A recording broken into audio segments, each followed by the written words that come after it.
Morning at 9:30, Mondays through Saturdays. Oh, sorry. Sorry again. I'm the worst. It's saying setting up your webinar for Facebook Live. Sorry, everybody, if we are actually live. We're running into technical difficulties. All right, good morning, everyone. Welcome to our Early Learning Live for the Arizona Science Center. My name is Chloe. We do this every morning at 9:30, Mondays through Saturdays, so be sure to check us out tomorrow. We do also have 1 p.m. demos, so if you like, check those out as well. And today we're going to be talking about sustainability, and in particular, we're going to be reusing and upcycling some materials today. So in sustainability, there are 3 R's that we usually talk about. The first is going to be reducing what you use and reducing all the materials that it can sometimes take to get certain things. That could be something as simple as reducing the amount of time you take in the shower. But it could also be something bigger, like reducing the amount of plastic you buy, but that can be expensive sometimes. So you really just want to reduce where you can, and where you can't reduce, you want to reuse. So that's what we're really going to be focusing on today, is reusing some household objects. I have here an old soda bottle, but we're going to be talking about some other ways that you can be reusing what you have at home to create some awesome works of art.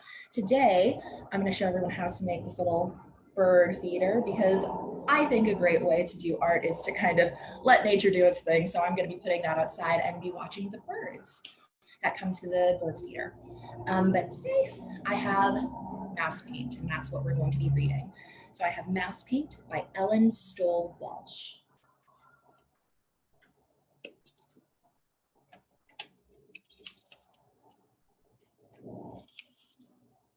Once there were 3 white mice on a white piece of paper. The cat couldn't find them. Can you find the mice? How many are there? Let's see. 1, 2, 3. Oh yeah, I see 3. One day while the cat was asleep, the mice saw 3 jars of paint. 1 red, 1 yellow, and 1 blue. They thought it was mouse paint. They climbed right in. Then 1 was red, 1 was yellow, and 1 was blue. They dripped puddles of paint on the paper. The puddles looked like fun. I too think puddles are fun. Whenever it rains, I like to jump in them. The red mouse stepped into a yellow puddle and did a little dance. His red stirred the yellow puddle until, what do you think's gonna happen? What happens when red and yellow mix together? Look, he cried. Red feet in a yellow puddle make orange. You can kind of see that he's got some little orange feet there too from where he was mixing it all up. The yellow mouse hopped into a blue puddle. His feet mixed and stirred and stirred and mixed until, what color do you think it's going to turn now? Yellow and blue? Look down, said the red mouse and the blue mouse. Yellow feet in a blue puddle make green. It's got little green feet there too. Then the blue mouse jumped into a red puddle. He splashed and mixed and danced until, what did blue and red make? Purple, they all shouted. Blue feet in a red puddle make purple. You can see them all with their little colorful bottoms. But the paint on their fur got sticky and stiff, so they washed themselves down to a nice soft white. Looks like they're using the cat bowl to wash off. I don't think that's very nice. And painted the paper instead. They painted 1 part red and 1 part yellow and 1 part blue. They mixed red and yellow to paint an orange part.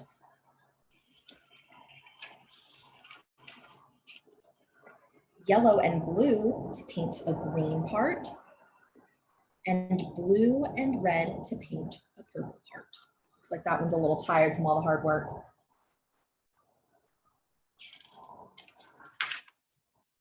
but they left some white because of the cat. Why do you think they had to leave some white? I think it's so the cat wouldn't see them. And there's the cute little footprints walking through. What do you think of this story? I really liked this one. I think the story is really cute. And what the mice did was they started mixing some colors together and got some really fun colors too. So do you remember what the combinations were? So there was red and yellow that made orange. There was yellow and blue that made green. And then there was blue and red that made purple, right? Just like the purple that I'm wearing today.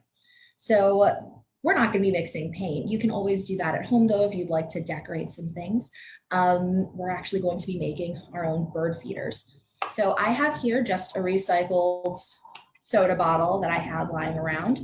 And I know I'm not very good with sharp objects, so I had my partner cut these holes into the bottle today for me, because that's a really important part. Otherwise, your birds aren't going to have any place to get the food from. And make sure that before you put the bird feed in there that you thoroughly rinse and wash this out, scrub it really good, and then let it dry. You don't want to have any little wet bits in there that could cause some gross mold or other things to grow inside. Okay, so I also have a little popsicle stick, but you can use anything. Here I used like a little fancy stick that I found. But I have a little popsicle stick. I'm just going to add some glue to the very tip of it. And this is just regular white glue, but if you want, you can always use some, what did I use there? I used a hot glue gun. So that's not always the most safest option, but if you have an adult who can help you use the hot glue gun, that's totally fine. And you're just going to stick it in there until it's touching the very end. So you can kind of see that it's going all the way through. And now there's a cute little perch for a bird to sit on top. And that's so they have a place to sit while they eat. Okay. And then when you have time, you also want to kind of fill in some glue around the sides over here. So that way it doesn't kind of slip out and there's not more holes for the bird seed to kind of fall through. And I have some twine here. And what you want to do is you're also going to want an adult to kind of poke a hole through the top of your soda bottle right there, that cap. And what I did is I put my two ends together, kind of twisted them together just so it was a little bit of a smaller surface area, and pushed them through. So that way it comes through the edge like that. And then I also tied a little hole. You can slip it through a bit more, just try not to make it go all the way through. That's not really going to help that. I tied a little knot. Again, I'd add just a little bit more glue to make sure it doesn't slip through and come undone. Just like that. Pull it through. So do you remember which R from the 3 R's of sustainability this is talking about? There's reducing, and then this one is reusing, right? So we're going to reuse some things that you had at home. But what's the last step? It's recycling. So if you can't reuse anymore, you'll always want to recycle it. And that's so that way it can in some way get reused, right? So that's going to be the little top. And you just want to make sure that you can still screw that lid back on, and that's where this will hang. And then of course, the last step is to get yourself some bird feed. This can just be from any kind of pet store. And you'd normally want to use a funnel, but I'm going to be really careful and start pouring some in with my fingers right now.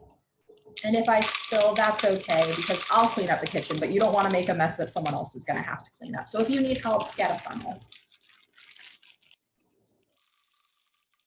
And then you can kind of see that the bird food will sit in there. And I'm probably going to fill this up to right around here so it'll look more like this one.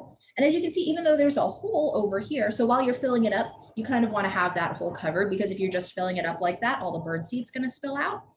But if you have it covered and then you fill it up and you kind of tap it down, that'll help create some tension between all of those little seeds. So they won't come spilling out. Once you screw this on, you can take that off and they won't fall out. All right, well, thank you so much for watching our video today about sustainability, in particular doing some upcycled art with me. You know, other ways you can upcycle things is easily by taking some old pieces of art too. You can learn how to fold some origami with it. So that way you can still use your art to do something really cool. Or there's also lots of other ways to be sustainable as well. So if you liked this video, be sure to check out our other resources at azscience.org for more things just like this one. All right. Have a great rest of your day, everybody. Thank you so much.